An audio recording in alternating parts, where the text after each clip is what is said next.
Good evening, welcome to స్వతంత్ర. నేను మురళి. ముందుగా హెడ్లైన్స్ చూద్దాం. అభ్యర్థుల ఎంపికపై కొనసాగుతున్న సీఎం జగన్ కసరత్తు. సీఎంఓ నుంచి పలువురు ఎమ్మెల్యేలకు పిలుపు.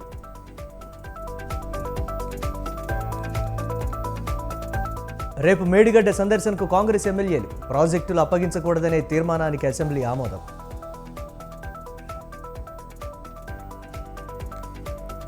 ఉద్యోగ సంఘాలతో ఏపీ కేబినెట్ సబ్ కమిటీ భేటీ. ఐఆర్, పెండింగ్ డిఏ సహా పలు డిమాండ్లపై చర్చ.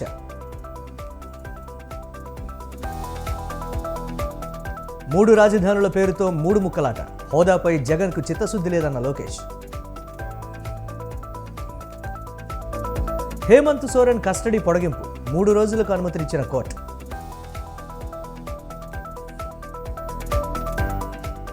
నష్టాల్లో దేశీయ స్టాక్ మార్కెట్లు. సెన్సెక్స్ 523, నిఫ్టీ 166 పాయింట్లు లాస్.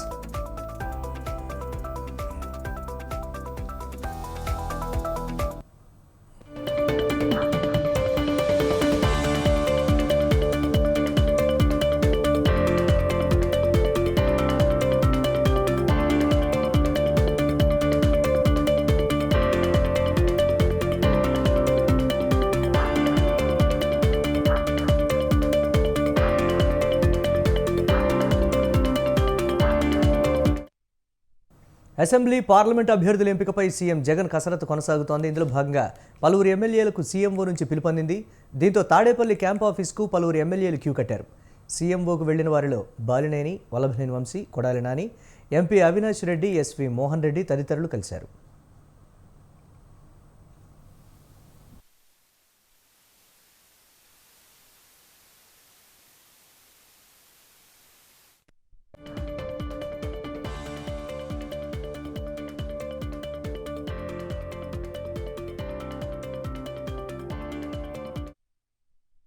బ్రేకింగ్ న్యూస్ చూస్తున్నాం. అసెంబ్లీ, పార్లమెంట్ అభ్యర్థుల ఎంపికపై సీఎం జగన్ కసరత్తు కొనసాగుతోంది. ఇందులో భాగంగా పలువురు ఎమ్మెల్యేలకు సీఎంఓ నుంచి పిలుపొందింది. దీంతో తాడేపల్లి క్యాంప్ ఆఫీస్కు పలువురు ఎమ్మెల్యేలు క్యూ కట్టారు. సీఎంఓకు వెళ్లిన వారిలో బాలినేని, వల్లభనేని వంశీ, కొడాలి నాని, ఎంపీ అవినాష్ రెడ్డి, ఎస్వి మోహన్ రెడ్డి తదితరులు కలిశారు. దీనిపై మరిన్ని అప్డేట్స్ మా కరెస్పాండెంట్ రమేష్ అందిస్తారు. రమేష్, వైసీపీ వర్గాలు ఏమని చెప్తున్నాయి? ఎవరెవరు క్యాంప్ ఆఫీస్కి వెళ్ళినట్లుగా తెలుస్తోంది? Murali, CM Jaganmohan Reddy YCP MLA, MP అభ్యర్థుల మార్పులు చేర్పుల్లో భాగంగా 7వ జాబితా పైన కసరత్తు చేస్తూ ఉన్నారు. ఇప్పటికే 6 జాబితాలను వైఎస్ఆర్ కాంగ్రెస్ పార్టీ ప్రకటించింది. 7వ జాబితాలో కూడా కొన్ని కీలక మార్పులు ఉండే అవకాశం ఉన్నట్టు తెలుస్తుంది. ఈ రోజు సీఎం క్యాంప్ కార్యాలయానికి మాజీ మంత్రి బాలినేని శ్రీనివాసరెడ్డితో పాటు ఎమ్మెల్యేలు వంశీ, కొడాలి నాని, అదేవిధంగా బుర్రా మధుసూదన్ యాదవ్ కూడా రావడం జరిగింది. మాజీ ఎమ్మెల్యే ఎస్వి మోహన్ రెడ్డి కూడా సీఎం క్యాంప్ కార్యాలయానికి వచ్చి జగన్మోహన్ రెడ్డితో సమావేశమయ్యారు. ఒంగోలు ఎంపీ స్థానానికి సంబంధించి గత కొద్ది రోజులుగా సస్పెన్స్ కొనసాగుతుంది. ఇక్కడ నుంచి ఎమ్మెల్యే చెవిరెడ్డి భాస్కర్ రెడ్డిని పోటీ చేయించాలని వైఎస్ఆర్ కాంగ్రెస్ పార్టీ అధిష్టానం భావిస్తోంది. అయితే బాలినేని మాత్రం ఈ నిర్ణయాన్ని తీవ్రంగా వ్యతిరేకిస్తూ ఉన్నారు. ఈ నేపథ్యంలోనే ఈ రోజు సీఎం జగన్మోహన్ రెడ్డితో బాలినేని భేటీ అయ్యారు. ఒంగోలు ఎంపీ విషయంపైన ప్రధానంగా చర్చించినట్టు తెలుస్తుంది. బాలినేని శ్రీనివాసరెడ్డి వచ్చే ఎన్నికల్లో తానే ఒంగోలు ఎంపీగా పోటీ చేస్తారని సీఎం జగన్మోహన్ రెడ్డి దగ్గర ప్రతిపాదన పెట్టినట్లయితే తెలుస్తూ ఉంది. ఒంగోలు ఎమ్మెల్యే స్థానాన్ని సిట్టింగ్ ఎమ్మెల్యే మద్దిశెట్టి వేణుగోపాల్కి ఇచ్చే అంశాన్ని కూడా పరిశీలించాలని సూచించినట్టు తెలుస్తూ ఉంది. దీంతో పాటు ఎమ్మెల్యే వంశీ, అదేవిధంగా కొడాలి నాని కూడా నియోజకవర్గాలకు సంబంధించిన ఇతర సమస్యలపైన చర్చించేందుకు రావడం జరిగింది. ఇక కర్నూలు ఎమ్మెల్యే స్థానానికి సంబంధించి కూడా కొద్ది కాలంగా చర్చ కొనసాగుతోంది. సిట్టింగ్ ఎమ్మెల్యే ఉన్న హఫీజ్ ఖాన్ స్థానంలో మాజీ ఎమ్మెల్యే ఎస్వి మోహన్ రెడ్డి కుటుంబ సభ్యులకు టికెట్ ఇవ్వాలని సీఎం జగన్మోహన్ రెడ్డి భావిస్తూ ఉన్నారు. ఈ నేపథ్యంలో ఇదే అంశానికి సంబంధించి ఎస్వి మోహన్ రెడ్డితో చర్చించినట్టు తెలుస్తూ ఉంది. ఇక కనిగిరి నియోజకవర్గానికి సంబంధించి ఇప్పుడే సిట్టింగ్ ఎమ్మెల్యేగా ఉన్న బుర్రా మధుసూదన్ యాదవ్ ని మార్చడం జరిగింది. ఆయన స్థానంలో నారాయణ యాదవ్ కు ఇన్ఛార్జి బాధ్యతలు అప్పగించారు. అయితే స్థానికంగా నారాయణ యాదవ్ కు బాధ్యతలు అప్పగించడం పైన వ్యతిరేకత వ్యక్తమవుతున్నటువంటి నేపథ్యంలో తిరిగి బుర్రా మధుసూదన్ యాదవ్ కి కనిగిరి నియోజకవర్గ బాధ్యతలు అప్పగించే అంశంపైన కూడా ఈ రోజు చర్చ జరిగినట్టు తెలుస్తూ ఉంది. మొత్తంగా 7వ జాబితాకు సంబంధించి దాదాపుగా కసరత్తు సీఎం పూర్తి చేసినట్టు కూడా చెప్పుకోవచ్చు. 1-2 రోజుల్లో ఈ జాబితా కూడా విడుదల అవుతుంది. Right, thanks for updates Ramesh.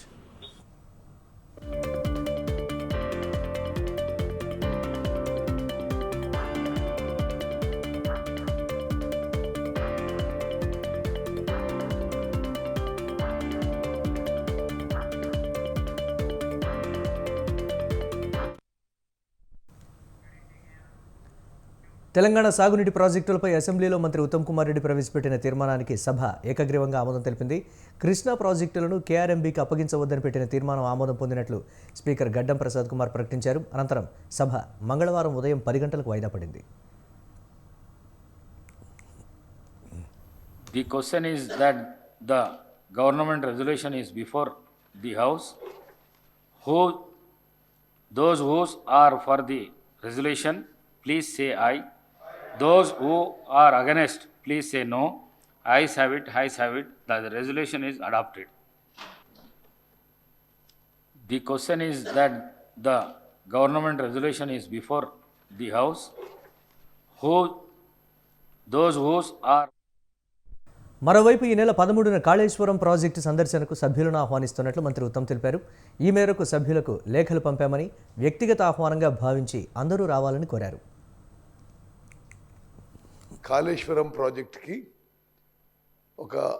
అందరూ ముఖ్యమంత్రి గారు, ప్రతిపక్ష నాయకులు, మంత్రులు, శాసనసభ్యులు అందరిని కూడా మేము ఆహ్వానిస్తున్నాం.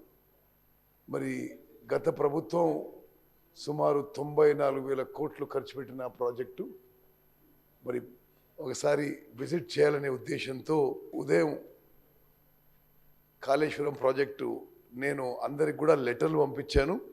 అందరికి కూడా నేను మరి ఇది నా పర్సనల్ ఇన్విటేషన్గా కూడా మీరు భావించి రావాల్సిందిగా నేను విజ్ఞప్తి చేస్తున్నాను. కాళేశ్వరం ప్రాజెక్టుకి అందరూ ముఖ్యమంత్రి గారు, ప్రతిపక్ష నాయకులు, మంత్రులు. కృష్ణానది ప్రాజెక్టులు, కేఆర్ఎంబీ సంబంధిత అంశాలపై అసెంబ్లీ సమావేశాలు వాడివాడిగా జరిగాయి. ప్రాజెక్టులు, కేఆర్ఎంబీ సంబంధిత అంశాలపై నీటిపారుదల శాఖ మంత్రి Uttam Kumar Reddy power point presentation ఇచ్చారు. ఈ సందర్భంగా అధికార కాంగ్రెస్, ప్రతిపక్ష బీఆర్ఎస్ సభ్యుల మధ్య మాటల తూటాలు పేలాయి. September 2016, first Apex Council meeting at Delhi, attended by Sri K. Chandrasekhar Rao Garu, Chief Minister of Telangana, attended the meeting and stated that he is agreeing for the continuation of sharing of river water on the same ratio of 512-299.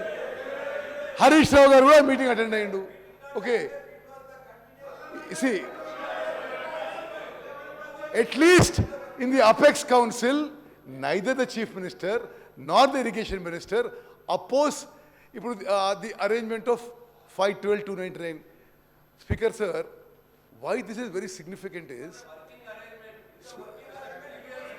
10 years you have still maintained it.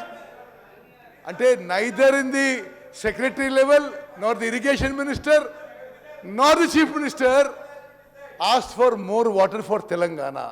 Okay, let's do the next one. కృష్ణానది జలాల మీద చర్చ జరుగుతున్నప్పుడు ఆ మహానుభావుడు ఇక్కడికి రాకుండా farm house లో దాచుకొని ఈ రోజు తెలంగాణ సమాజాన్ని అవమానిస్తున్నాడు.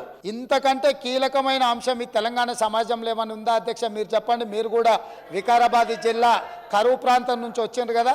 ఎంత కీలకమైన చర్చ జరుగుతున్నప్పుడు తెలంగాణ సమాజానికి వాస్తవాలు చెప్పాల్సిన, వినిపించాల్సిన అవసరం వచ్చినప్పుడు ఈ సభ మొత్తం మా సాగునీటి పారుదల శాఖ మంత్రి గారు ప్రాజెక్టులను కేంద్ర ప్రభుత్వానికి ఒప్పజెప్పేదే లేదు. కృష్ణానది జలాలలో పరివాహక ప్రాంతం ప్రకారం 68% వాటా నీళ్లు తెలంగాణకి ఇవ్వాలని ఒక ప్రత్యేక రెజల్యూషన్ మూవ్ చేసినప్పుడు హుందాగా ప్రధాన ప్రతిపక్ష నాయకుడు వచ్చి ఇక్కడ కూర్చొని ఈ తీర్మానానికి మద్దతు పలికి తెలంగాణ సమాజమంతా తెలంగాణ హక్కుల మీద, తెలంగాణ నీళ్ల మీద ఒకే మాట మీద నిలబడ్డమని ఆంధ్రప్రదేశ్ నుంచి కేంద్ర ప్రభుత్వం వరకు ఒక సందేశాన్ని పంపాల్సిన సందర్భంలో సభకు రాకుండా ఫామ్ హౌస్లో దాచుకొని ప్రజలని తప్పుదోవ పట్టించడానికి వారిని పంపించి వారు పచ్చి అబద్ధాలు మాట్లాడుతున్నారు. మురళీధర్ రావు గారు అనేటువంటి ఈఎన్సీ టీఆర్ఎస్ పార్టీ రిటైర్ అయిన తర్వాత ఒక దశాబ్ద కాలం కొనసాగించుకొని మొత్తం వారికి ఎట్లా కావాలో అట్లా చేపించుకునేటువంటి ఒక వ్యక్తిగా ఆయన ఈఎన్సీగా రిటైర్ అయిన తర్వాత కూడా అట్లా పెట్టుకున్నారు. తెలంగాణలో కాంగ్రెస్ పార్టీ అధికారంలోకి వచ్చిన తర్వాత కూడా వారు కాంగ్రెస్ పార్టీ సంబంధించిన ప్రభుత్వ ఆదేశాల కంటే ఎక్కువగా టీఆర్ఎస్ పార్టీ వెనక నుంచి నడిపిస్తూ ఒక కాన్స్పిరసీ చేసి ఆయనతో అటువంటి మాటలు మాట్లాడించి తెలంగాణకి నష్టం జరిగేటట్టు చేసి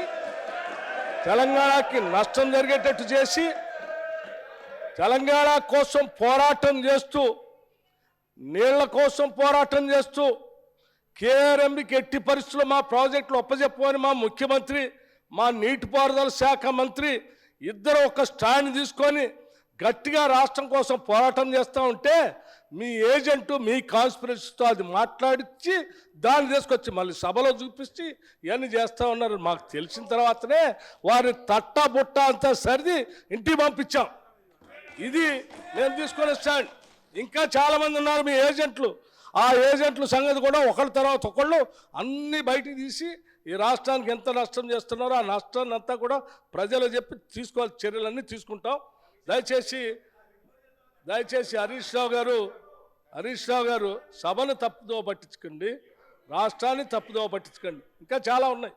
అధ్యక్ష, నీళ్ళకు సంబంధించి అనేకమైనటువంటి అంశాలు ఉన్నాయి. ఇలా మీరు ఆనాడు మాట్లాడినట్టుగా జలాశయాలు ఎప్పుడు సదాశయాలే, అది బీఆర్ఎస్ పాలనలో పాలిచ్చే ఆవులుగా మారిపోయి ఎప్పుడో కావాలంటే అప్పుడు డబ్బులు తీసుకునే మాట. నేనల్లే నరేంద్ర మోడీ గారు ఇది ఏటీఎంలుగా మారిపోయిన ప్రాజెక్టులు అన్నాడు అధ్యక్ష. ఇవాళ ఇటువంటి వాళ్ళు ఇలా మా గురించి మాట్లాడితే ఎట్లా? ఈ ఉద్దేశమే మారిపోయింది. ప్రాజెక్టుల నిర్మాణం దానికి సంబంధించినటువంటి ఆరోపణలుగా మారిపోయినటువంటి పరిస్థితులలో దయచేసి చర్చ మనమందరం కూడా ఇవాళ గౌరవ ముఖ్యమంత్రి గారు చెప్పినట్టుగా ఈ సభ ఏకగ్రీవంగా తీర్మానం చేసే, ఎందుకంటే ఇది తెలంగాణ ఆత్మ గౌరవానికి ముచ్చట. తెలంగాణ హక్కుల కోసం అవసరమైతే అందరం ఢిల్లీ పోయి కొట్లాడుకుందాం, రాజకీయంగా మళ్ళీ ఎన్నికలు కొట్లాడుకుందాం. కానీ మన తెలంగాణకు సంబంధించి ఈ తీర్మానాన్ని ఏకగ్రీవ తీర్మానం చేసి మనందరం కలిసి తెలంగాణ ప్రజల రైతుల హక్కుల కోసం, తెలంగాణ నీళ్ళ కోసం కొట్లాడదామనేటువంటి మాటలు సభాధ్యక్షుడిగా ఒక రూలింగ్ ఇచ్చి ఈ తీర్మానాన్ని పట్టుకొని ఢిల్లీ గద్దెలుగా కూర్చుందాం. కేసీఆర్, హరీష్ రావు, జగదీష్ రెడ్డి కలిసి మా జిల్లాని నాశనం చేసిండ్రు. దక్షిణ తెలంగాణ నాశనం చేసి ఇవాళ మంచినీళ్ళు లేక అధ్యక్ష ట్యాంకర్లతోని ఇవాళ మళ్ళా ఫ్లోరైడ్ నీళ్ళు తీసుకొచ్చే అధ్యక్ష మాది. అందుకనే క్షమాపణ చెప్పాలి. ఇదే కేసీఆర్ గారు బయలుదేరే ముందు ముక్కు నేలకు రాసి నల్గొండ జిల్లాలో ఎంటర్ చేయాలని చెప్పి అదే మరొకసారి చెప్తున్నా. మీరు జగన్మోహన్ రెడ్డి గారు స్టేట్మెంట్ తీసిన తర్వాత మీ తలకాయ ఎడబెట్టుకుంటారు. జగన్మోహన్ రెడ్డి గారు స్టేట్మెంట్ ఇల్లే, జగన్మోహన్ రెడ్డి స్టేట్మెంట్ ఇన్నదా? అందుకని చెప్తున్నాం అధ్యక్ష, మళ్ళీ డిమాండ్ చేస్తున్నాం. క్షమాపణ కాదు, తల తిరిగి నల్గొండ జిల్లా ప్రజలు నల్గొండ జిల్లా పెట్టి కాలు పెట్టి అర్హత కూడా లేదని చెప్పి కేసీఆర్ గారికి మరొకసారి హెచ్చరిక చేస్తున్నాం. ఇవాళ బడ్జెట్ ను పక్కకు పెట్టి ఇవాళ అర్జెంటుగా తీర్మానం వచ్చిందంటే రేపటి నల్లగొండ సభ పుణ్యమే, కేసీఆర్ గొంతు విప్పడం వల్లనే. అంటే ఇది బీఆర్ఎస్ పార్టీ సాధించిన విజయం కుల్లం కుల్లా.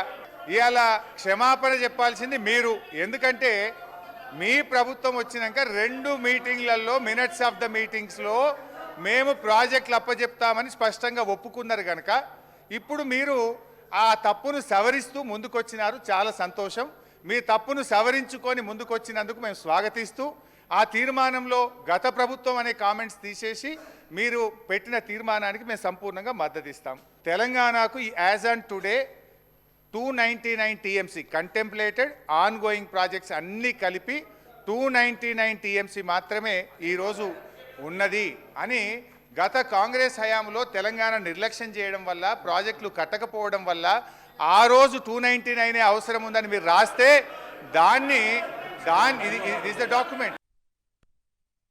కేఆర్ఎంబీ ప్రాజెక్టుల విషయంలో బీఆర్ఎస్ ఏ తప్పు చేయకపోతే ప్రధాన ప్రతిపక్ష నేత కేసీఆర్ అసెంబ్లీకి ఎందుకు రాలేదని ప్రశ్నించారు కాంగ్రెస్ ఎమ్మెల్యే మల్రెడ్డి రంగారెడ్డి. రేపు నల్గొండ బహిరంగ సభలో పాల్గొనే ముందు తెలంగాణ ప్రజలకు కేసీఆర్ క్షమాపణలు చెప్పాలని డిమాండ్ చేశారు. కాళేశ్వరం ప్రాజెక్టుల నిర్మాణంలో జరిగిన అవినీతిని ప్రజలకు చెప్పేందుకే రేపు సీఎం రేవంత్ రెడ్డి కాళేశ్వరం పర్యటన ఉందని ఆయన తెలిపారు. కేఆర్ఎంబీ ప్రాజెక్టుల విషయంలో బీజేపీ చేసేదేమీ లేదని అంటున్న మల్రెడ్డి రంగారెడ్డితో మా ప్రతినిధి విశాల్ ఫేస్ టు ఫేస్. పాటు మంత్రులు, ఎమ్మెల్యేలు అందరూ కూడా కాళేశ్వరం ప్రాజెక్టు సందర్శనకు వెళ్తున్నారు. అసలు ఈ కాళేశ్వరం ప్రాజెక్టు సందర్శన యొక్క ముఖ్య ఉద్దేశం ఏంటో ప్రస్తుతం మనతో పాటు చెప్పడానికి ఎమ్మెల్యే మల్రెడ్డి రంగారెడ్డి గారు ఉన్నారు. వారిని అడిగి తెలుస్తుంది. సార్, రేపు ఈ ప్రాజెక్టు సందర్శన యొక్క ముఖ్య ఉద్దేశం ఏంటిది?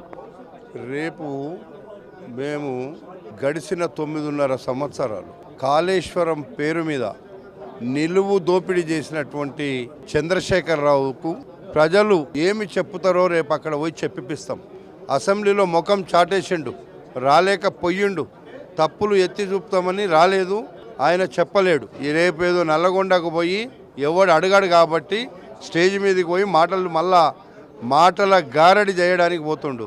నీ మాటల గారడిని ఇని నిన్ను తీసి 2 చెంపలు పగలగొట్టి పక్కకు కూర్చుండబెట్టిండు. అయినా ఇంకా బుద్ధి రాకుండా మేము ఇది చేసినాం అది చేసినాం అని చెప్తున్నారు. 7 లక్షల కోట్ల రూపాయలు ఈ రాష్ట్రంలో తెలంగాణ ప్రజల నెత్తి మీద ఈరోజు పెట్టి ఆ అప్పులను మా పేద ప్రజల నెత్తి మీద పెడితే ఈరోజు ఆఖరికి ప్రభుత్వ ఉద్యోగులకు నెలనాడు జీతాలు ఇవ్వలేనటువంటి దుర్మార్గ పరిపాలన ఈ యొక్క కేసీఆర్ పాలన జరిగింది. కాబట్టి ఇవన్నీ మేము చెప్తుంటే అడుగుతుంటే అసెంబ్లీలో ఏం చెప్పలేను, ఒప్పుకోవాల్సి వస్తుందని ముఖం చాటేసిండు తప్ప ఇంకొకటి కాదు. అందుకే పార్లమెంట్ ఎన్నికలను దృష్టిలో పెట్టుకొని మీరు ఈరోజు ఈ అసెంబ్లీలో కానీ కేఆర్ఎంబీ పైన చర్చలు ఏమవుతారని బీజేపీ అంటుంది సార్. పార్లమెంట్ ఎన్నికలు ఎందుకండి, మేము అసెంబ్లీలో కూడా చెప్పినాం, ప్రజలకు ఏం చెప్పినామో రేపు కూడా అదే చెప్తాము. నువ్వు 7 లక్షల కోట్ల రూపాయలు అప్పు చేసి ఎక్కడ నీళ్ళు ఇచ్చినావు, ఎక్కడ నిధులు ఇచ్చినావు, ఎక్కడ నియామకాలు చేసినావు, 7 లక్షల కోట్ల అప్పు తెచ్చి ఆఖరికి ప్రభుత్వ ఉద్యోగస్తులకు జీతాలు ఇవ్వలేనటువంటి దుర్మార్గుడివి నువ్వు. ఇంకా మా గురించి నువ్వు మాట్లాడితే ఎట్లా? బీఆర్ఎస్ చేసిన తప్పుని కాంగ్రెస్ కూడా చేస్తుందని బీజేపీ తప్పు చేయము. బీజేపీది ఏందండి, బీజేపీ చెప్తే ఏమవుతుంది? ఈడ బీజేపీ మాకు చేసేది లేదు, ఏమి లేదు. వాళ్ళే మెలగబెట్టలే, ఈయనే మెలగబెట్టలే. కాబట్టి మేము వాళ్ళకు ఒక నమ్మకం ఉంది, తెలంగాణ రాష్ట్రంలో కాంగ్రెస్ పార్టీ తప్ప ఇంకా ఎవడు బాగు చేయలేడు. ఈ ముంచినటువంటి కేసీఆర్ను ముంచుతారే ప్రజలు, బీజేపీని బొందబెడతారు. ఇద్దరిని బొందబెట్టి వాళ్ళు తెలంగాణ ప్రజలకు కావలసిన హక్కుల కోసం కాంగ్రెస్ను గెలిపిస్తారు. రైట్. గత బీఆర్ఎస్ ప్రభుత్వం దాదాపు ఎన్నో వేల కోట్ల అక్రమాలతోటి కట్టిన కాళేశ్వరం ప్రాజెక్టుకు సంబంధించి పూర్తి వివరాలను ప్రజలకు తెలిపేందుకే రేపు కాళేశ్వరం ప్రాజెక్టు సందర్శన అందరి ఎమ్మెల్యేలను, అందరినీ ప్రతిపక్ష ఎమ్మెల్యేలను కూడా ఆహ్వానించామని మల్లెడ్డి రంగారెడ్డి అంటున్నారు. ప్రాజెక్టుల విషయంలో తప్పు చేయకపోతే అసెంబ్లీకి వచ్చి చర్చలో పాల్గొనాల్సిన ప్రధాన ప్రతిపక్ష కేసీఆర్ రేపు నల్గొండ సభలో ఏ విధంగా పాల్గొంటారంటూ మల్లెడ్డి రంగారెడ్డి అన్నారు. కెమెరామెన్ అఖిల్తో విశాల్, స్వతంత్ర న్యూస్. సీఎం జగన్ రేపు విశాఖ పర్యటనకు వెళ్తున్నారు. ఏపీ ప్రభుత్వం నిర్వహిస్తున్న ఆడుదాం ఆంధ్ర పోటీల ముగింపు వేడుకలకు సర్వం సిద్ధమైంది. విశాఖపట్నం వేదికగా జరుగుతున్న ఫైనల్ మ్యాచ్లు మంగళవారంతో ముగియనున్నాయి. ఈ నేపథ్యంలో ఆడుదాం ఆంధ్ర రాష్ట్ర స్థాయి ముగింపు వేడుకల్లో సీఎం జగన్ పాల్గొని విజేతలకు ఆయన బహుమతులు అందజేయనున్నారు. సాయంత్రం 4 గంటలకు తాడేపల్లి నివాసం నుంచి బయలుదేరి విశాఖపట్నం చేరుకుంటారు. అక్కడ పీఎం పాలెం వైఎస్ఆర్ క్రికెట్ స్టేడియంలో క్రికెట్ ఫైనల్ మ్యాచ్ వీక్షిస్తారు. అనంతరం క్రీడాకారులను ఉద్దేశించి ముఖ్యమంత్రి జగన్ ప్రసంగిస్తారు. ఆ తర్వాత విజేతలకు బహుమతులు ప్రదానం చేస్తారు. కార్యక్రమం అనంతరం బయలుదేరి రాత్రికి తాడేపల్లి చేరుకుంటారు.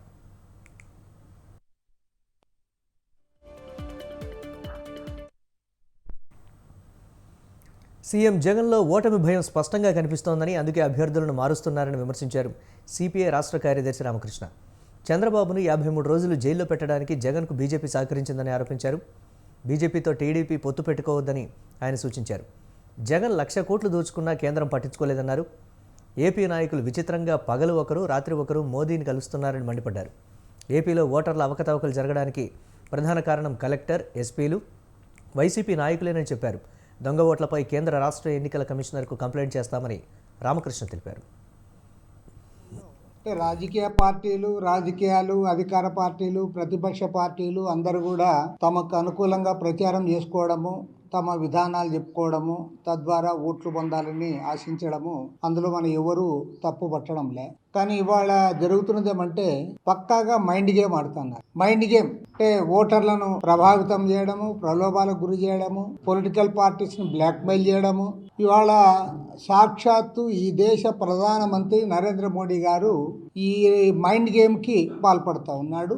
ఒకవైపు బ్లాక్మెయిల్ చేస్తూ ఉన్నాడు. ఆయన నిన్న కూడా మీటింగ్లో పదే ఇప్పుడు ఎక్కడ పోయినా ఏం చెప్తున్నా అంటే మా బీజేపీకి 370 సీట్లు వస్తాయి, మా ఎన్డీఏ కూటమికి 400 సీట్లు పైన వస్తాయి, అన్ని మేమే గెలుస్తున్నామని చెప్తా ఉన్నాడు. ఇంతకుముందు 1 సంవత్సరం నుంచి జగన్మోహన్ రెడ్డి కూడా ఇది. రాబోయే ఎన్నికల్లో కేంద్రంలో, రాష్ట్రంలో కాంగ్రెస్ పార్టీని గెలిపించాలని APCC media cell chairman Narreddy Tulasireddy కోరారు. కేంద్రంలోని నరేంద్ర మోదీ వెనుకబడిన ఏపీకి సంజీవని అయిన ప్రత్యేక హోదా, రాయలసీమను ఉత్తరాంధ్రులకు స్పెషల్ ప్యాకేజీ, కడప జిల్లాలో ఉక్కు పరిశ్రమ ఇవ్వకుండా వివక్ష చూపుతున్నారన్నారు. పోలవరం ప్రాజెక్టును పట్టించుకోకపోవడంతో అది ప్రశ్నార్థకంగా మారిందన్నారు. రాష్ట్రంలో మాఫియా రాజ్యమేలుతోందన్నారు. బీజేపీ అగ్రనేతలు మోదీ, అమిత్ షా అనుగ్రహం కోసం చంద్రబాబు, పవన్ కళ్యాణ్ పాటలు పడుతున్నారన్నారు. కేంద్రంలో ఇటు రాష్ట్రంలో అధికారంలోకి రావడమే లక్ష్యంగా ఆంధ్రప్రదేశ్ కాంగ్రెస్ కమిటీ ముందుకు పోతా ఉంది శర్మిలమ్మ గారి నాయకత్వంలో. ఈ ఎన్నికల్లో మా నినాదం రాష్ట్రంలో దుష్ట చతుష్టయ పార్టీలను ఓడించండి, కాంగ్రెస్ పార్టీని గెలిపించండి, రాష్ట్రాన్ని రక్షించండి అనే నినాదంతో ఈ ఎన్నికలకు ముందు పోతున్నాం.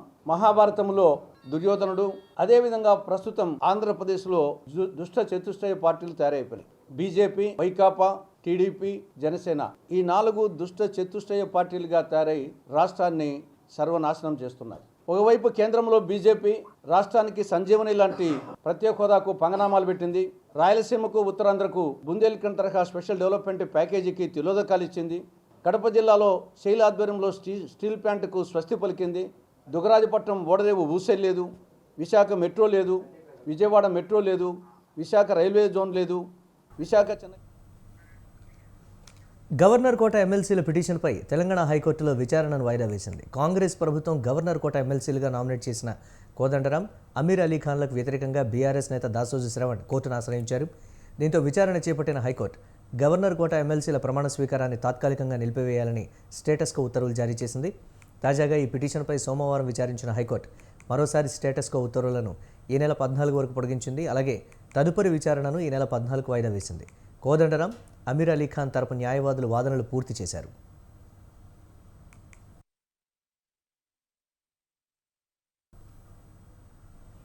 రంగారెడ్డి జిల్లా చేవెళ్లలోని శంకర్పల్లి చౌరస్తాలో చేవెళ్ల పోలీసులు, స్పెషల్ పోలీసులు కలిసి 32 బ్యాగుల్లో నింపి ఉన్న 64 కిలోల గంజాయిని పట్టుకున్నారు. 2 మొబైల్ ఫోన్లను సీజ్ చేసి మహిళ, మైనర్ బాలుడు సహా 4గురిని అదుపులోకి తీసుకున్నారు. పట్టుబడ్డ గంజాయి విలువ సుమారు 16 లక్షల రూపాయలుంటుందని పోలీసులు అంచనా వేశారు. గంజాయిని నిందితులు ఒడిశా నుంచి మహారాష్ట్రకు తరలిస్తున్నట్లు సమాచారం. నిందితులను 35 ఏళ్ల చిత్రా కైలాస్ మోహిత్, 70 ఏళ్ల నవనత్ గణపత్ చౌహాన్, 38 ఏళ్ల మదన్ బాల సాహెబ్ బయాస్, 15 సంవత్సరాల రాజేష్ సుభాష్ మోహిత్గా గుర్తించారు.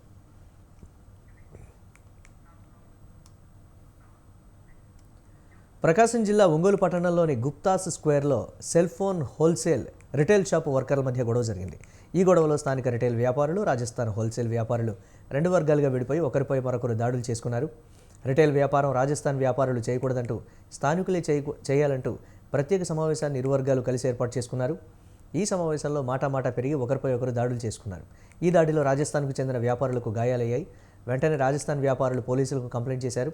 పోలీసులు కేసు నమోదు చేసుకుని దర్యాప్తు చేపట్టారు.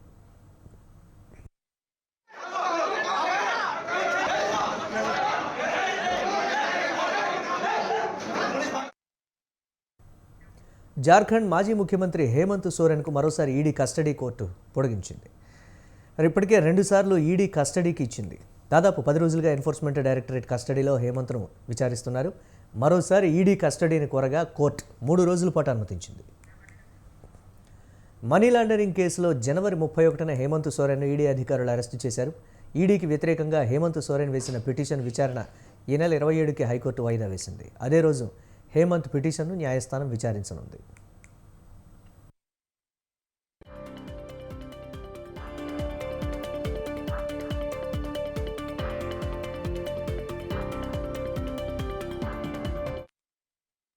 మరోవైపు సోరెన్ అరెస్టు తర్వాత రాష్ట్రంలో రాజకీయ సంక్షోభం తలెత్తకుండా తన వారసుడిగా చంపై సోరెన్ను ముఖ్యమంత్రిగా నిలబెట్టారు. అనంతరం జరిగిన బలపరీక్షలు కూడా చంపై విజయం సాధించారు. తాను ఏ తప్పు చేయలేదని నిరూపిస్తే రాజకీయాల నుంచి తప్పుకుంటానని ఇటీవల హేమంత్ సోరెన్ బీజేపీకి సవాల్ విసిరారు. ఈడీ తనను అన్యాయంగా అరెస్టు చేసిందని హేమంత్ ఆరోపించారు.